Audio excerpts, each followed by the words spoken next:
तेरी वाणी जीवन की रोटी, नैनों की ज्योति अंधेरा मिटाती।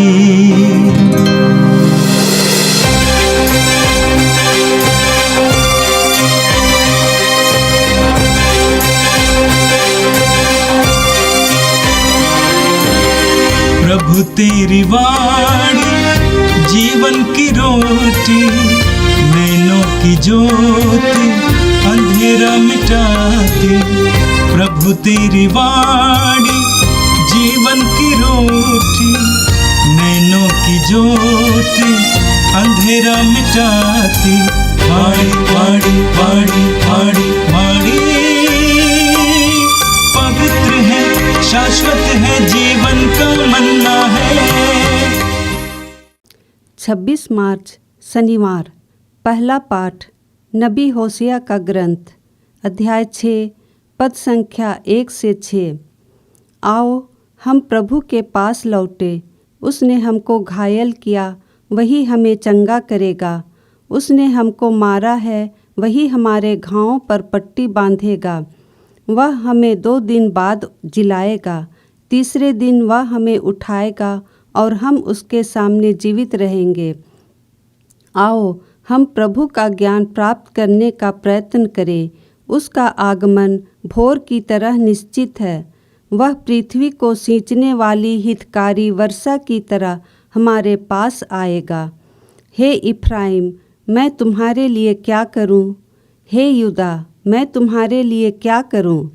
तुम्हारा प्रेम भोर के कोहरे के समान है, ओस के समान जो शीघ्र ही लुप्त हो जाता है। इसलिए मैंने नबियों द्वारा तुम्हें घायल किया, अपने मुख के शब्दों द्वारा तुम्हें मारा है, क्योंकि मैं बलिदान की अपेक्षा प्रेम और होम की अपेक्षा ईश्वर का ज्ञान चाहता हूँ। यह प्रभु की वाणी है। संत लूकस के अनुसार पवित्र सुसमाचार अध्याय 18 वाक्य संख्या 9 से लेकर 14 तक। कुछ लोग बड़े आत्मविश्वास के साथ अपने को धर्मी मानते और दूसरों को तुच्छ समझते थे। ईसा ने ऐसे लोगों के लिए यह दृष्टांत सुनाया। 2 मनुष्य प्रार्थना करने मंदिर गए, एक फरीसी और दूसरा नाकेदार। फरीसी तन कर खड़ा हो गया और मन ही मन इस प्रकार प्रार्थना करता रहा, ईश्वर, मैं तुझे धन्यवाद देता हूँ कि मैं दूसरे लोगों की तरह लोभी, अन्यायी, व्यभिचारी नहीं हूँ और ना ही इस नाकेदार की तरह ही। मैं सप्ताह में 2 बार उपवास करता हूँ और अपनी सारी आय का दशमांश चुका देता हूँ। नाकेदार कुछ दूरी पर खड़ा रहा, उसे स्वर्ग की ओर आंख उठाने तक का साहस नहीं हो रहा था। वह अपनी छाती पीट पीट कर यह कह रहा था, ईश्वर, मुझ पापी पर दया कर। मैं तुमसे कहता हूँ, वह नहीं, बल्कि यही पाप मुक्त होकर अपने घर गया, क्योंकि जो अपने को बड़ा मानता है वह छोटा बनाया जाएगा, परंतु जो अपने को छोटा मानता है वह बड़ा बनाया जाएगा। यह प्रभु का पवित्र सुसमाचार है। ख्रिस्त प्रभु की जय। यीशु में मेरे प्रिय भाई और बहनों, चालीसा का पवित्र काल हमारे लिए ईश्वर की ओर मुड़कर वापस आने का अवसर होता है। ईश्वर के प्रेम को गहराई से अनुभव करने का अवसर होता है और इसलिए हम कह सकते हैं कि यह काल परिवर्तन का काल होता है, जहाँ पर हम अपने स्वभाव में परिवर्तन लेकर आते हैं, अपने मनोभाव में परिवर्तन लेकर आते हैं, अपने रिश्तों में परिवर्तन लेकर आते हैं और अपने सभी क्रियाकलापों में परिवर्तन लेकर आते हैं। यह परिवर्तन हमें ईश्वरीय प्रेम को गहराई से समझने का अवसर देता है और हम में एक नयापन लेकर आता है, जहाँ पर हम लोग अपने रिश्ते को ईश्वर के साथ नया करते हैं, अपने रिश्ते को एक दूसरे के साथ में नया करते हैं और यह नयापन हमारे लिए ईश्वर की ओर से दिया हुआ अनमोल उपहार है। आज के दोनों पाठ हम लोगों को विशेष रूप से किस प्रकार से ईश्वर की ओर मुड़कर वापस आना है, इसके बारे में मनन चिंतन करने का अवसर देती है। आज का पहला पाठ नबी होशया के ग्रंथ से लिया गया है, जहाँ पर नबी होशया अपने लोगों को प्रभु की ओर मुड़कर वापस आने के लिए आह्वान करता है। हम वचन में पढ़ते हैं, आओ हम प्रभु के पास लौटें, उसने हमको घायल किया, वही हमें चंगा करेगा। उसने हमको मारा, वही हमारे घावों पर पट्टी बांधेगा। हम जानते हैं कि नबी होशया के दिनों में इस्राएलियों की स्थिति बहुत ही दयनीय थी। वे लोग मूर्ति पूजा करने में पहले थे। वे लोग बाल नामक देवता की पूजा आराधना करते थे, उन्हें बलिदान और होम चढ़ाते थे। वे लोग पाप में जीवन जीते थे और इस प्रकार से उनका नाता ईश्वर के साथ बिल्कुल ही टूट गया था। उनका कोई भी रिश्ता ईश्वर के साथ में नहीं था। और इन दिनों में नबी होशया ईश्वर का भक्त था, वह धार्मिकता का जीवन जी रहा था और इसलिए नबी होशया को प्रभु की वाणी अपने लोगों के लिए यह कहती है कि तुम मेरे लोगों के पास जाओ और उन्हें मेरे पास वापस लेकर आओ। और इसलिए हम देखते हैं कि नबी होशया अपने लोगों के पास जाते हैं, उनके दुखों को देखकर, उन पर होने वाले अत्याचार को देखकर, उनके आने वाले संकटों को देखकर, और इसलिए कहेंगे कि उसने हमें मारा है। क्यों मारा है?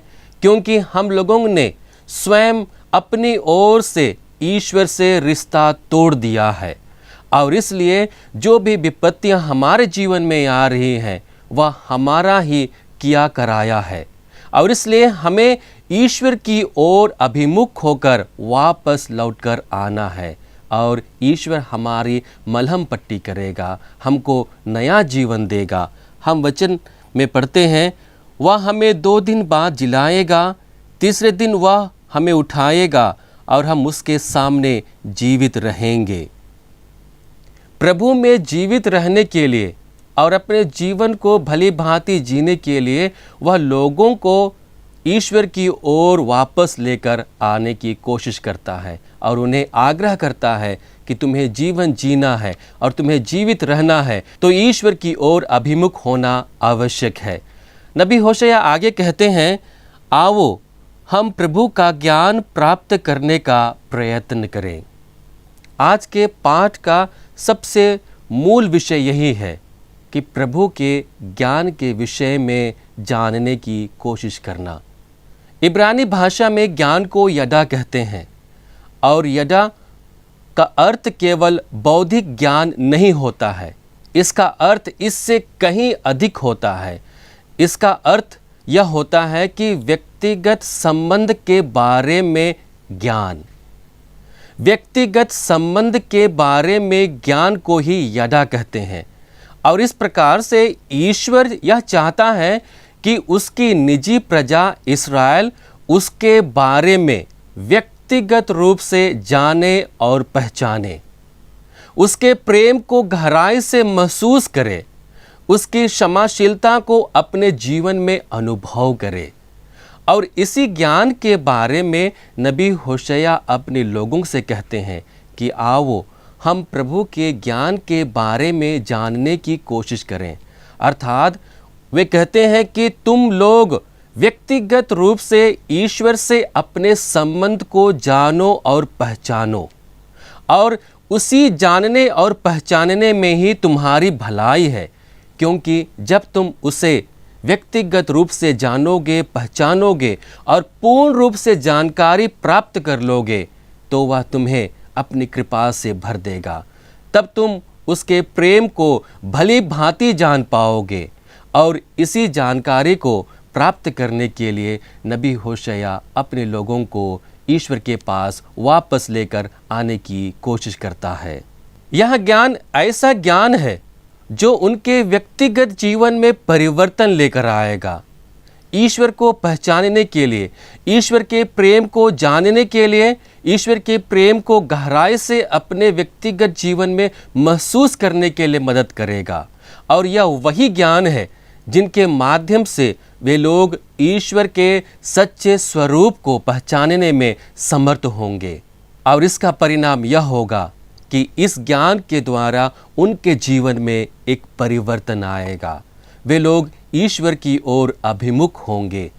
जो देवी देवताओं की पूजा करते हैं, जो मूर्तियों की पूजा करते हैं, उनको छोड़कर वे लोग सच्चे ईश्वर के प्रति ईमानदार रहेंगे, सच्चे ईश्वर को अपने हृदय से पूजेंगे। और इसलिए नबी होशया कहते हैं, उसका आगमन भोर की तरह निश्चित है, वह पृथ्वी को सींचने वाली हितकारी वर्षा की तरह हमारे पास आएगा। अर्थात ईश्वर का आना निश्चित है। ईश्वर की योजना उनके जीवन में निश्चित रूप से घटित होने वाली है और इसलिए उन्हें संभल कर अपने जीवन को बिताना है, क्योंकि नबी होशया कहते हैं, तुम्हारा प्रेम भोर के कोहरे के समान है, ओस के समान जो शीघ्र ही लुप्त हो जाती है। यहाँ पर नबी होशया अपने लोगों को चेतावनी देते हुए कोहरे का प्रयोग करते हैं, ओस का प्रयोग करते हैं। हम देखते हैं कि रात के समय कोहरा घना होता है, ओस की नन्ही नन्ही बूंदें घासों पर आकर पड़ जाती हैं, लेकिन जैसे ही सूर्य का प्रकाश तेज होने लगता है, कोहरा और ओस दोनों गायब हो जाती है, दोनों वाष्पीकृत होकर आसमान की ओर उड़ जाती है। ठीक वैसे ही उनके जीवन में होता है। उनके जीवन में ईश्वर का प्रेम तो बना रहता है, लेकिन जब भी उनके जीवन में लोभ आता है, लालच आता है, ईर्ष्या आता है, वे लोग गिर जाते हैं और ईश्वर के प्रति बेईमानी का जीवन जीने लगते हैं। और इसलिए नबी होशया ईश्वर की ओर से कहता है, इसलिए मैंने नबियों द्वारा तुम्हें घायल किया, अपने मुख के शब्दों द्वारा तुम्हें मारा है, क्योंकि मैं बलिदान की अपेक्षा प्रेम और होम की अपेक्षा ईश्वर का ज्ञान चाहता हूँ। ईश्वर के प्रति उसी प्रेम को जिसने उसे अपने लोगों के ऊपर दिखाया था, अपने जीवन में अनुभव करने के लिए नबी होशया उन्हें बुलाते हैं। उस सच्चे ईश्वर के सच्चे स्वरूप को पहचानने के लिए और उसी स्वरूप को पहचानते हुए अपने जीवन में परिवर्तन लाने के लिए ईश्वर के ज्ञान के लिए लोगों को आग्रह करते हैं कि उन्हें ईश्वर का ज्ञान अपने जीवन में लेकर आना है, ईश्वर का ज्ञान से परिपूर्ण होना है। यीशु में मेरे प्रिय भाई और बहनों, आज के सुसमाचार में यीशु ईश्वर की ओर मुड़कर आने का एक और मार्ग बताते हैं और वह मार्ग है विनम्रता का मार्ग। और इसी विनम्रता को बताने के लिए ईश्वर उन्हें एक दृष्टांत सुनाते हैं कि जहाँ पर एक फरीसी और नाकेदार प्रार्थना करने के लिए मंदिर जाते हैं और देखते हैं कि किस प्रकार से फरीसी तन कर खड़ा होकर वह अपनी प्रार्थना को ईश्वर के सामने रखता है। वह अपने अहंकार से प्रेरित होकर जो कुछ वह है उसे ईश्वर के सामने प्रकट करता है। और वहीं दूसरी ओर नाकेदार जो विनम्र होकर पछतावा करता है और ईश्वर की आशीष प्राप्त कर वह वापस जाता है। प्रार्थना हमारे लिए आईने का काम करता है। जब हम अपनी प्रार्थना में विनम्रता का स्वभाव लेकर आते हैं, तब हमारा स्वभाव उस नाकेदार की भांति होता है। जब हम उस आईने में अपने आप के कमजोरियों को देखने लगते हैं, अपने आप के पापों को देखने लगते हैं, अपने आप के जीवन को समझने लगते हैं और हमारा स्वभाव विनम्र हो जाता है और उसी विनम्रता से हम लोग ईश्वर से प्रार्थना करते हैं और ईश्वर की अनुकंपा हमारे जीवन में होती है।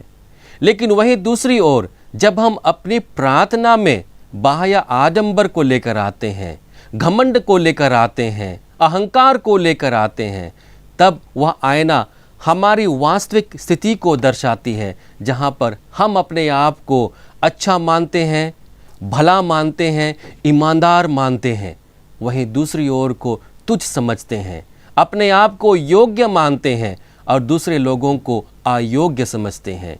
एक तरह से हम कहें तो हम दूसरों से तुलना करने लगते हैं, अपने आप को अच्छा बताते हैं और दूसरे लोगों को बुरा बताते हैं। और इसलिए प्रभु वचन के अंत में कहते हैं, क्योंकि जो अपने को बड़ा मानता है वह छोटा बनाया जाएगा, परंतु जो अपने को छोटा मानता है वह बड़ा बनाया जाएगा। यीशु में मेरे प्रिय भाई और बहनों, आज प्रभु यीशु हमारे सामने एक बड़ी चुनौती रखते हैं। क्या हम अपनी प्रार्थना में विनम्रता का स्वभाव लेकर आते हैं? और यदि हम विनम्रता का स्वभाव लेकर आते हैं तो वह प्रार्थना हम लोगों को अपने स्वभाव से परिचित होने के लिए मदद करती है। हम अपने आप के सच्चे स्वरूप को ईश्वर के सामने प्रकट करने में समर्थ हो पाते हैं और ईश्वर की अनुकंपा, ईश्वर की क्षमाशीलता को अपने जीवन में अनुभव कर पाप मुक्त हो जाते हैं और इस प्रकार से ईश्वर की दृष्टिकोण में हम कृपा पात्र बन जाते हैं। आइए हम प्रभु से प्रार्थना करें कि हमें प्रभु विनम्रता का स्वभाव दे और उसी स्वभाव को धारण कर इस 40 के काल में हम प्रभु की ओर प्रत्येक दिन के जीवन में वापस आ सकें। हे सर्वशक्तिमान पिता परमेश्वर, हम धन्यवाद देते हैं आज के सुंदर दिन के लिए, तुझसे मिले हुए हर एक वरदानों के लिए प्रभु धन्यवाद देते हैं। धन्यवाद प्रभु आज के इन पवित्र वचनों के लिए जो हमें स्पर्श कर रहा है। धन्यवाद प्रभु इन वचनों के द्वारा तू हमें प्रेरणा दे रहा है कि हम तेरी ओर अभिमुख होकर इस पवित्र काल में बारंबार वापस आ सके, तेरे प्रेम को, तेरे क्षमा को, तेरे दया को अपने जीवन में अनुभव करने में समर्थ हो पाए।